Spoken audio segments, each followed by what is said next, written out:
कि आर्थ्रोस्कोपी से आप क्या समझते हैं? आर्थ्रोस्कोपी से आप क्या समझते हैं? आर्थ्रोस्कोपी, आर्थ्रोस्कोपी का क्या मतलब है? कमेंट बॉक्स में जल्दी जल्दी आंसर करेंगे। आर्थ्रोस्कोपी का क्या मतलब है? आर्थ शब्द का मतलब ही जॉइंट है। आर्थराइटिस मतलब जॉइंट की सूजन, ठीक है? आर्थराइटिस मतलब जॉइंट की सूजन। जब हम शब्द इस्तेमाल करते हैं रूमेटॉइड आर्थराइटिस, एक शॉर्ट्स में आज सवाल भी डालें आपसे, एडीओ का पूछा हुआ। आर्थ शब्द का मतलब ही जॉइंट है। आर्थ शब्द का मतलब ही क्या है? जॉइंट है। स्कोपी का मतलब है टेस्ट करना यानी परीक्षण करना। आर्थ्रोस्कोपी एक ऐसा टेस्ट है, एक ऐसा परीक्षण है जिसमें साइनोवियल द्रव की क्या की जाती है? साइनोवियल द्रव की जांच की जाती है। दो हड्डी के बीच में जो फ्लूइड है, जब आप साइनोवियल फ्लूइड की जांच कर रहे होते हैं तो उसको आर्थ्रोस्कोपी का नाम देते हैं, ठीक है? आर्थ्रोस्कोपी, आर्थ्रोसिंथेसिस, ठीक है? आर्थ्रोस्कोपी कहेंगे, आर्थ्रोसिंथेसिस कह सकते हैं। रूमेटॉइड आर्थराइटिस एक ऐसी बीमारी है जिसमें जॉइंट्स में सूजन हो जाती है, जॉइंट्स में सूजन होती है, दर्द होती है। और रूमेटॉइड शब्द इस्तेमाल करते हैं जब शरीर के दोनों हिस्से में हो रही है। जब शरीर के क्या हो रही है? जब शरीर के दोनों हिस्सों में हो रही है। रूमेटॉइड आर्थराइटिस के लिए क्या प्रयोग किया जाता है? इसके लिए ट्रीटमेंट क्या होती है? तो इसके लिए जो ट्रीटमेंट होती है वो गोल्ड होती है। गोल्ड इसके ट्रीटमेंट में यूज किया जाता है और इस थेरेपी को क्राइसोथेरेपी कहते हैं। इस थेरेपी को क्राइसोथेरेपी का नाम दिया जाता है, ठीक है? क्राइसोथेरेपी, क्राइसोथेरेपी एक ऐसी थेरेपी है जिसमें हम लोग गोल्ड का इस्तेमाल करते हैं। किस चीज के लिए? रूमेटॉइड आर्थराइटिस के लिए। क्यों? गोल्ड ऐसा क्या कर रहा होता है? गोल्ड ऐसा क्या कर रहा होता है? गोल्ड में ऐसी क्या खासियत है? आर्थ्रोस्कोपी ऑटोइम्यून डिजीज है, स्व प्रतिरक्षित रोग है। आपकी खुद की इम्यून सेल्स, आपकी खुद की जो प्रतिरक्षा प्रणाली है वो सक्रिय हो जाती है, वो मजबूत हो जाती है।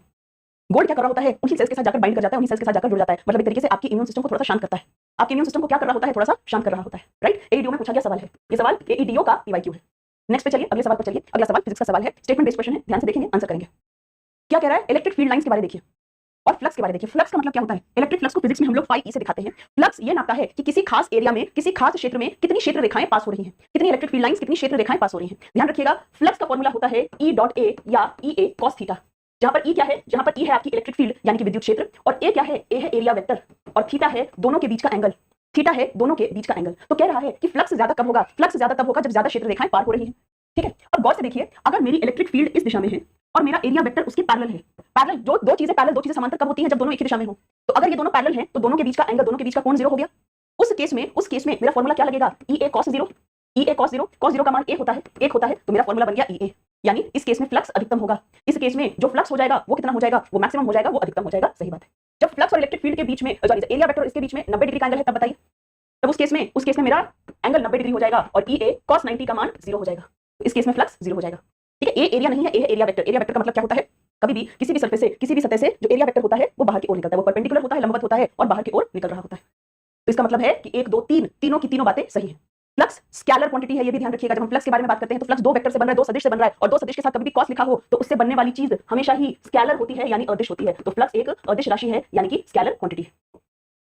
Magnetic lines of force, magnetic lines of force by a linear current carrying conductor, कहने का मतलब है एक ऐसा कंडक्टर है जो कि सीधा है। लीनियर का मतलब जो सीधा है और उसमें क्या आ गया है? उसमें करंट पास हो रहा है। तो बताइए मैग्नेटिक लाइंस ऑफ फोर्स कैसी होंगी? क्या वो करंट की दिशा में होगी, करंट से विपरीत दिशा में होगी, परपेंडिकुलर होगी, या चारों ओर गोल बनाएंगी? चारों ओर गोल बनाएंगी। क्या आंसर होगा? जल्दी फटाफट फटाफट इसका जवाब दीजिए भाई। अगर एक स्ट्रेट कंडक्टर है और उससे बिजली पास हो रही है, करंट पास हो रही है, तो उसके आसपास बनने वाली क्षेत्र रेखाओं के लिए आप क्या रूल लगाइएगा? दाहिने हाथ का नियम लगाइएगा, है ना? राइट हैंड रूल लगाइएगा। राइट हैंड रूल में क्या करिएगा? अपना दाहिना हाथ लीजिएगा, दाहिने हाथ का अंगूठा लीजिएगा। मैक्सवेल के द्वारा दिया गया नियम है, दाहिने हाथ के अंगूठे में जो, दाहिने हाथ में जो अंगूठा है वो करंट की दिशा है। तो जिस तरह से आपकी उंगलियां मुड़ेंगी, है ना, जिस तरह से आपकी उंगलियां मुड़ेंगी, ये आपकी मैग्नेटिक फील्ड की दिशा बताएंगी।